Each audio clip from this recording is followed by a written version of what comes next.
Selamat datang di channel saya, yaitu Puasa Sayang dan Juga Seni. Dan jangan lupa tekan like dan subscribe serta lonceng untuk mendapatkan video. Assalamualaikum warahmatullahi wabarakatuh. Selamat pagi ataupun selamat siang.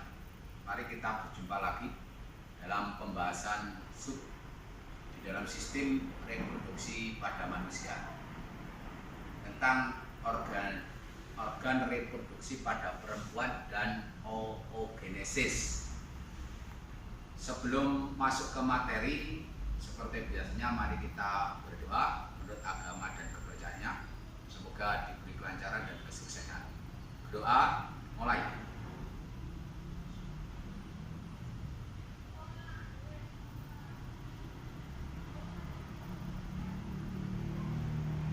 Terima kasih anak-anak yang saya banggakan dan saya cintai. Mari kita masuk ke organ reproduksi pada perempuan. Tapi sebelum masuk ke organ reproduksi pada perempuan, tolong siapkan alat tulis Anda, HP Anda atau laptop Anda atau tugas kurikasan semuanya disiapkan. Kalau ada sebuah pertanyaan, silakan nanti melalui WA atau melalui Google Classroom. Silakan. Oke. Sebelum membahas tentang organ reproduksi pada perempuan, kita mempelajari dulu tentang yang kompetensi dasar yang harus kita kuasai. Ya. Jadi kemarin tadinya sudah saya sampaikan. Sekarang adalah tujuannya ataupun IPK-nya, indikatornya yaitu. Oke. Jadi kita nanti akan menjelaskan tahu tentang fungsi organ-organ penyusun sistem reproduksi pada laki-laki dan perempuan. Yang laki-laki sudah kita bahas, sekarang kita masuk ke yang perempuan, serta tahu tentang proses pembentukan oogenesis. Ini adalah tujuan kita mempelajari di dalam subbab ini. Oke, kembali lagi ke materinya. Ini organ reproduksi pada perempuan. Kamu lihat di tayangan itu ada yang disebut dengan ovarium, ada oviduk, ada infundibulum, ada fimbriae, ada rahim, ada endometrium. Ini rahim, ini endometrium, ini ada cervix, dan ini adalah vagina. Ini adalah organ reproduksi pada perempuan. Oke, di bagian-bagiannya kamu lihat ovarium itu di mana. Nah, nanti harapan saya kamu nanti akan memahami, kamu cari info atau mencari sumber tentang manfaat tentang fungsi dari organ ini. Oke. Sekarang adalah organ reproduksi pada perempuan seperti ini tadi. Ada yang saya katakan ada yang di luar, ada yang ada di dalam. Jadi kalau di luar silakan dibaca, ada labium mayora, ada labium minora, mulut vagina, ada clitorisis. Yang dalam ada ovarium, ada fimbriae, ada rahim, uterus. Ini. Nah, kamu saya yakin nanti paham atau mengerti tentang bagian-bagian ini. Oke. Sekarang menginjak bagian dalam dari reproduksi wanita, ada yang namanya indung telur atau ovarium.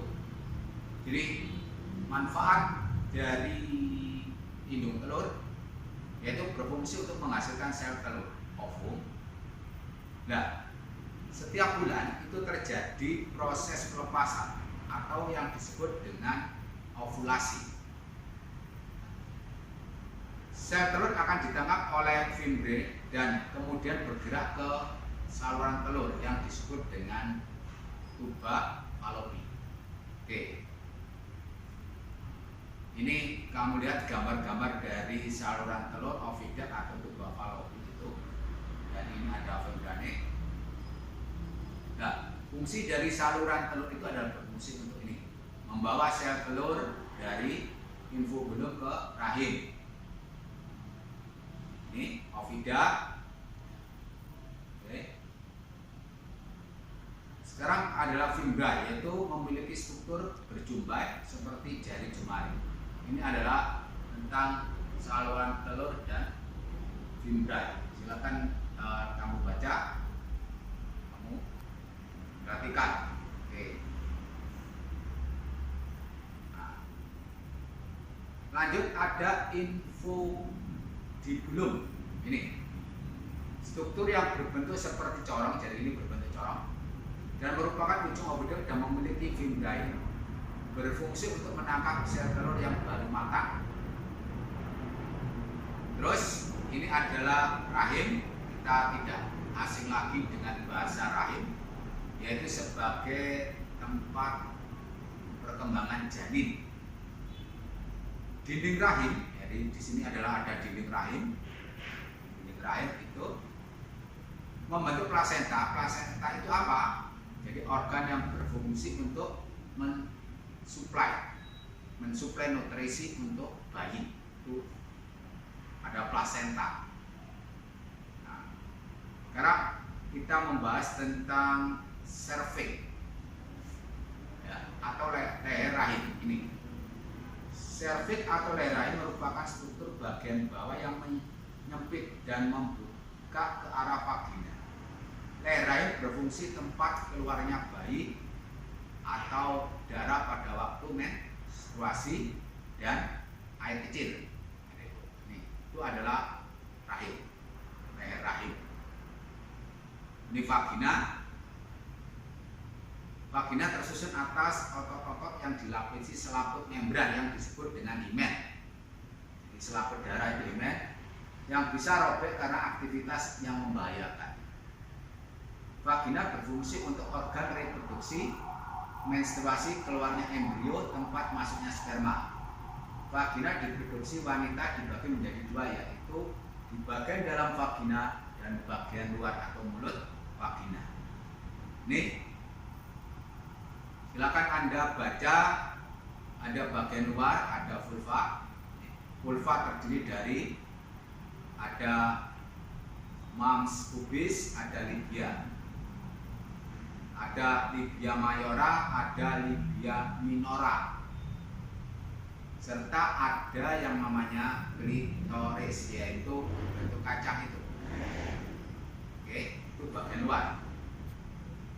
Nah, sekarang setelah kita mempelajari tentang bagian-bagian reproduksi wanita, maka kita akan mempelajari yang namanya oogenesis. Oogenesis itu ada apa? Yaitu proses pembentukan sel telur atau ovum yang terjadi di ovarium ini. Ini adalah oogenesis. Kalau kemarin kita membahas tentang spermatogenesis, sekarang ke oogenesis seperti ini. Nah, ini adalah proses pembentukan sel telur. Sama melibatkan di dalam subbab yang ke-1, yaitu tentang pembelahan, mitosis dan meiosis.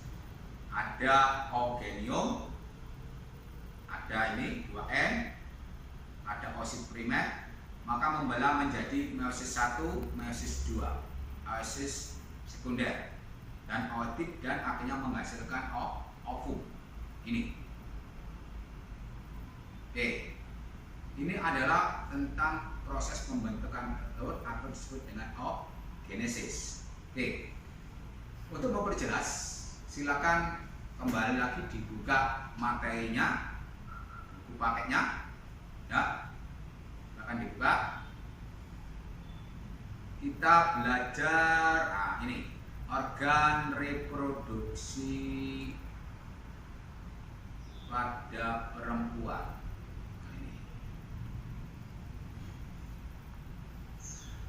Nah, ini organ reproduksi pada perempuan. Oke. Sama, kalau ada di dalam buku paket itu atau ada aktivitas melengkapi gambar-gambar ini, silakan Anda lengkapi. tulis di buku tugas kalian. Nah, ini.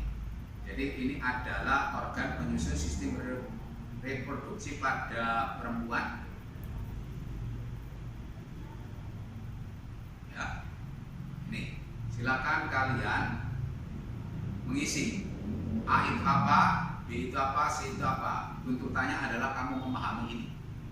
Kamu cocokkan dengan tabel yang ada di bawah.